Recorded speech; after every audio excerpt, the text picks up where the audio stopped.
Alors que la deuxième vague de Covid-19 se fait de plus en plus ressentir en Europe, les mesures de couvre-feu décrétées et mises en place ne sont pas toujours acceptées.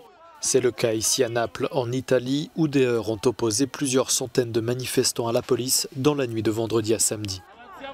Les manifestants protestaient contre le couvre-feu régional établi entre 23h et 5h du matin et contre la menace d'un nouveau confinement.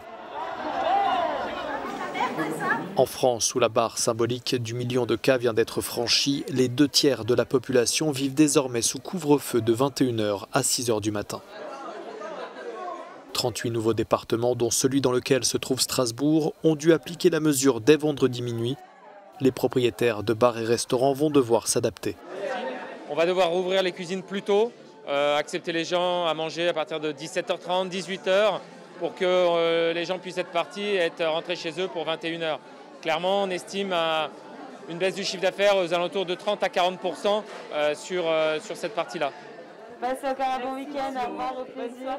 Les hôpitaux français déjà en difficulté redoutent d'être submergés par la deuxième vague. Le personnel soignant est épuisé. En République tchèque, un confinement partiel est déjà instauré jusqu'au 3 novembre.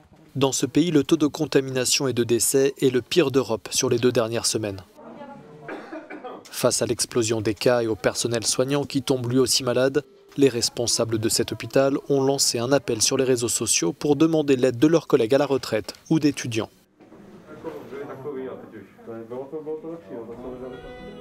On termine ce tour d'Europe avec la Finlande, où le Père Noël a voulu adresser une note d'espoir aux enfants du monde entier en leur disant que Noël ne sera pas annulé cette année malgré la pandémie, tout en souhaitant que tout le monde reste en sécurité.